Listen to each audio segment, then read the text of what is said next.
Bem-vindos ao Grupo Marcos, estamos no programa Nova Geração, Livro dos Espíritos, questões 572 e 572A. Você é capaz. Apenas situando, porque muitas vezes é necessário conhecer a questão anterior, como você pode lembrar, na questão 571, Kardec vai perguntar o seguinte: só há espíritos elevados no cumprimento de missões? Então, os espíritos vão dizer que não, já estudamos isso lá. A missão tem uma relação com a evolução do espírito. Então, todos nós, eu e você, temos missões. O que os espíritos vão dizer é que a missão do estafeta é diferente da do general. E é interessante como os espíritos gostam dessa linguagem militar. Talvez por entender, porque sim, estamos numa batalha na Terra. O estafeta é o boy, é o correio do exército. Tá certo? Então, todo mundo tem missão. Vamos agora para a questão de hoje. Pergunta: a missão de um espírito lhe é imposta ou depende de sua vontade? Olha que coisa interessante. O espírito é obrigado, não, a sua missão agora vai ter que ser essa, você vai ter que ser general, você vai ter que ser agricultor, não. Ou o espírito escolhe. Eu estou lá no plano espiritual e digo, eu gostaria de ter essa missão. Eu gostaria de, na próxima encarnação, ter essa tarefa. Resposta: ele a pede e alegra-se de a obter. Olha que coisa interessante, os espíritos, além de responder, eles já abrem uma outra reflexão. Por quê? Porque se o sujeito, se eu, você, seja quem for, se alegra quando consegue, significa o quê? Que talvez não conseguisse. E aí Kardec, captando essa sutileza, ele faz o quê? A 572A. A mesma missão pode ser pedida por muitos espíritos? Resposta: sim. Há sempre muitos candidatos, mas nem todos são aceitos. Olha que coisa interessante, Então, o que é que os espíritos estão revelando? No geral, as tarefas na Terra têm muitos candidatos e nem todos são aceitos. A gente pode ver isso de um ponto de vista inferior, de revolta, de mágoa, ou a gente pode ver isso de um ponto de vista mais elevado. Vamos agora fazer esse exercício de olhar isso em diferentes pontos da escala espírita. De um ponto de vista inferior, quer dizer que se eu pedir uma tarefa, eles vão me negar? Nossa Senhora, que coisa horrível! Eu pedi para vir como pai, como mãe de 10 filhos e eles não deixaram. Eu pedi para vir para dar um determinado testemunho e eles não autorizaram. Eu pedi para vir para renovar a composição da música erudita da Terra e eles não deixaram. Isso acontece? Sim, e frequentemente. Agora, vamos interpretar isso de um ponto de vista elevado e do nosso real interesse. Quando nós pedimos uma missão na Terra, muitas vezes, por não sermos espíritos superiores, a gente pode calcular errado. E aí os espíritos amigos olham, mais evoluídos, e dizem, não, Carlos, você não dá conta disso daqui. Como uma criança que acha que consegue, e o pai olha e diz, não, meu filho, não dá para você levantar esse peso. Não dá para você levantar essa mesa de mármore. Não, mas eu consigo. Aí o pai diz, tá bom, tenta.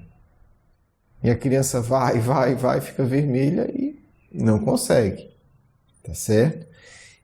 Então, tudo aquilo que a gente se candidata, tudo aquilo que a gente solicita, tudo aquilo que a gente pede, é avaliado com muito critério, para o nosso bem.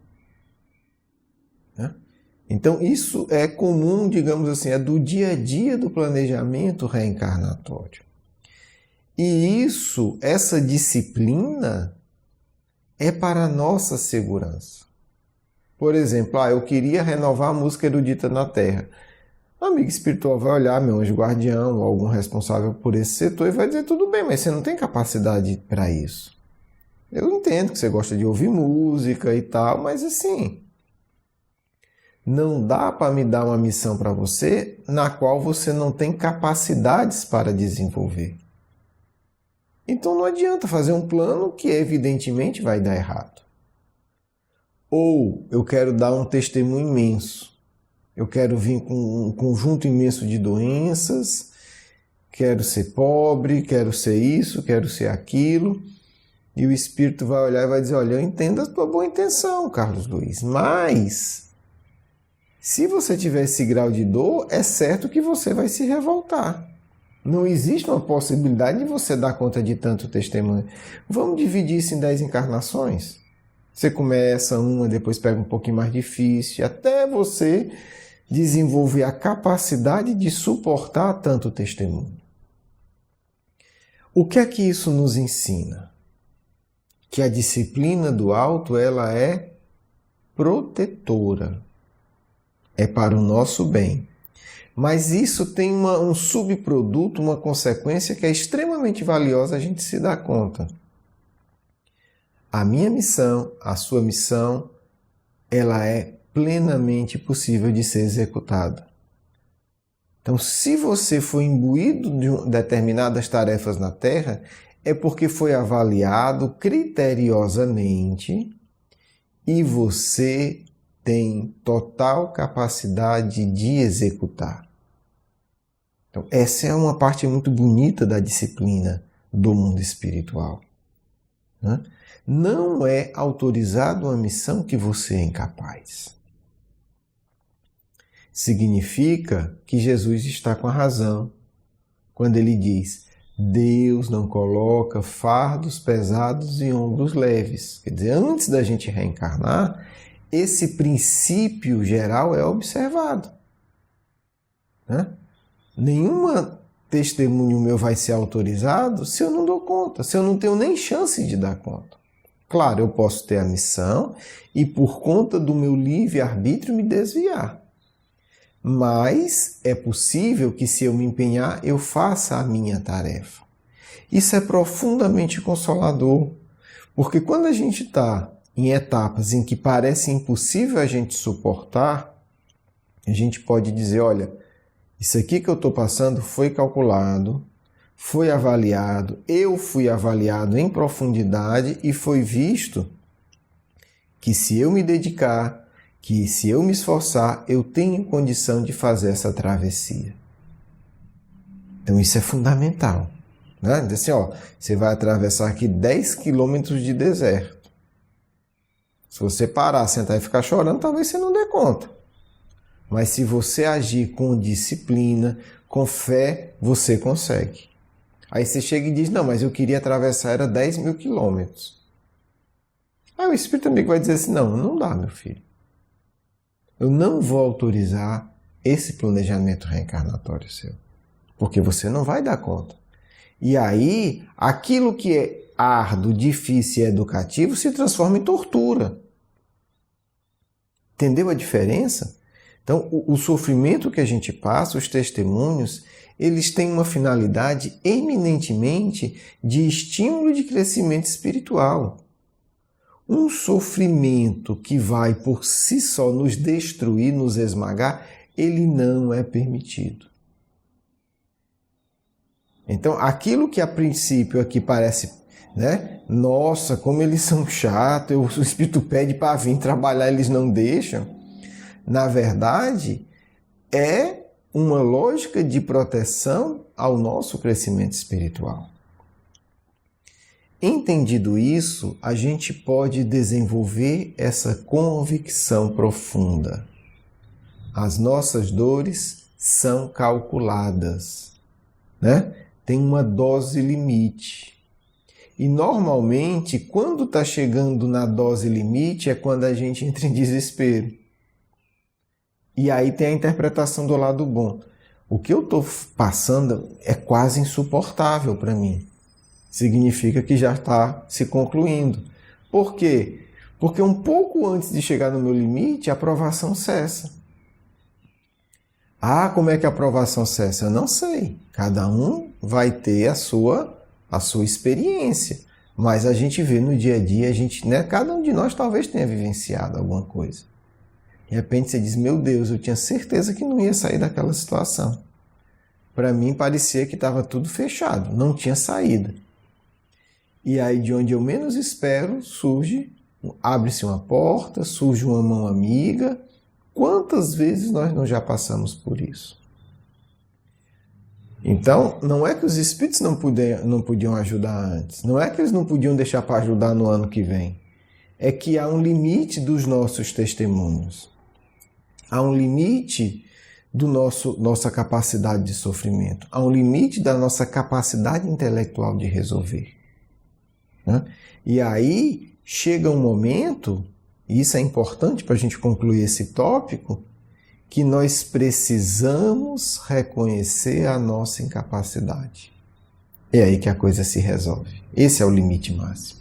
É dizer, meu Deus, eu já tentei todos os meus recursos, eu não tenho mais o que fazer. Por favor, me tira daqui. E aí é a hora que se abrem, né? É a hora que se abre um outro patamar existencial. A Bíblia ensina isso muito bem em dezenas, centenas de casos. Centenas, né? Simbólicos, reais. Por exemplo, José. José é preso e jogado num poço pelos irmãos, que querem que ele morra. E os irmãos vão embora. Resultado, você diz, acabou. Estou aqui num poço profundo, seco, não tenho como sair, impossível, olha para cima e lá longe vê a boca do poço. Não tenho o que fazer, acabou-se. Acabou, chegou ao fim, eu não tenho recursos para isso. Eu não tenho como escalar, estou numa região deserta, posso gritar aqui, vou morrer de sede mais rápido, vou gritar até cansar e vai ficar por isso mesmo. Acabou-se. E aí, quando menos se espera, um outro irmão tem uma ideia de tirar ele de lá e de vender como escravo. O quê? Olha como é humano. Quer dizer, não foi um anjo, uma luzinha que foi lá e tocou. Não, ele simplesmente disse, vamos vender ele que é melhor, em vez de deixar ele para morrer. Só que isso, que estava dentro de um cálculo, olha que interessante, de uma lógica inferior, foi um instrumento utilizado pela divindade para que José saísse do poço. Então, muitas vezes a gente sai do poço não é abraçado no anjo, não. É pela corda de um inimigo. Olha como a providência divina age. Então, José chegou ali no seu limite e, através de interesse de ganhar dinheiro dos irmãos que queriam a morte dele, meteram a corda, ele saiu e foi vendido. Aí, né, aí a história de José deu certo. Resumindo, deu certo. Então, tudo isso é para mostrar que existem sempre recursos os mais inesperados que Deus, que o Cristo, que os nossos amigos espirituais têm à mão. E aí o exercício a gente tem que amadurecer, tem que entender o seguinte, o recurso não virá um mês antes. O recurso divino virá na hora certa. É natural que a gente queira que venha antes, porque a gente busca uma segurança. Mas o nosso processo educativo requer que o recurso venha na hora. Ou pelo menos que a gente descubra ele na hora. Às vezes está do lado, mas a gente não vê. Então, esse é o nosso processo de aprendizado. Então, quando nós temos uma missão, e todos nós temos, todo o plano geral já está montado. As nossas capacidades já foram avaliadas. E isso é feito segundo a nossa capacidade. E os recursos vão chegar segundo a nossa capacidade. Por exemplo, estamos lá, 10 quilômetros de travessia do deserto. Os amigos espirituais sabem que quando der 5 quilômetros, se não tiver um pouco de água, eu desmaio e não dou conta. Então, quando tiver nos 5 quilômetros ou no 4,999, que por algum motivo eles gostam de ser precisos nesse caso, chega só na hora mesmo, não tem jeito, não adianta espernear, vai aparecer a água. Ou vai chover, ou eu vou lembrar de um cantil, ou alguém colocou uma água que de repente eu encontro, algo acontece. E aí, a partir disso, eu ganho força. É assim que funciona o nosso planejamento reencarnatório. Então, nós não somos espíritos capazes de enfrentar tudo. Não somos. Mas nós somos espíritos e plenamente capazes de enfrentar tudo o que aparecer na nossa vida. Porque aquilo que a gente pediu e que estava além da nossa capacidade foi eliminado, foi cortado do nosso planejamento reencarnatório. Por isso, mais uma vez, para concluir, diz o Cristo, Deus não permite, não coloca fardos pesados em ombros leves. Então é tudo sob medida, é tudo no horário adequado. Um grande abraço, vamos para a nossa segunda parte.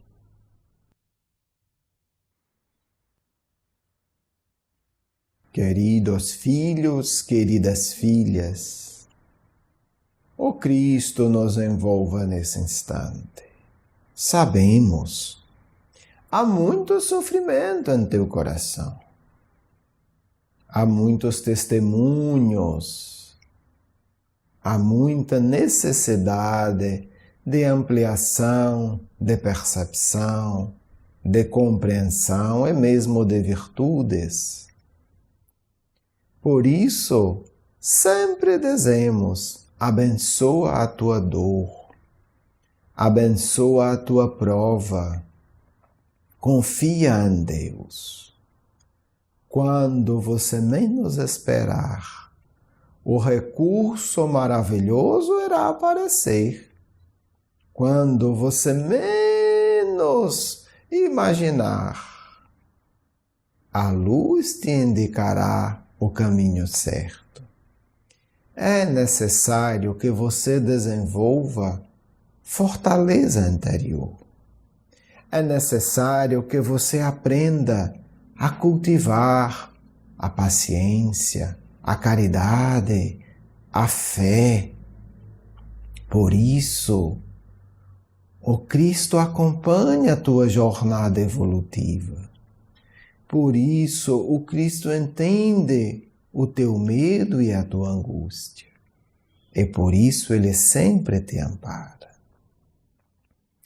Mas, filho, é necessário que você tenha a coragem de desenvolver em si confiança profunda no universo, confiança inabalável no Pai amado, certeza absoluta que teu anjo guardião nunca te abandonará. E acima de tudo, você é filho do Criador do Universo. Essa é a obrigação de cada ser. Pois se fomos criados à imagem e semelhança do Criador, precisamos reconhecer isto e desenvolver em nós plena capacidade de amor, plena capacidade de compreensão, plena capacidade de paz. Filho, não fujamos ao testemunho. Aceitemos as batalhas que elevam. Criemos coragem de dizer sim, estou no mundo para dar testemunho da verdade. E por pequeno que eu seja, darei o meu pequeno testemunho da melhor forma possível. E um dia, quando você estiver totalmente curvado, com o peso da tua cruz, o Cristo te aparecerá sorrindo e te dirá: meu irmãozinho, como estou feliz contigo, porque você soube sofrer e agora saberá amar infinitamente. Paz do amigo espiritual de sempre. Quero agradecer o seu carinho, a sua atenção e para conhecer mais do nosso curso Educação Espírita, um convite à juventude, do nosso programa Nova Geração e os nossos livros, por favor visite o nosso blog grupomarcos.com.br. Você é muito bem-vindo. Um grande abraço.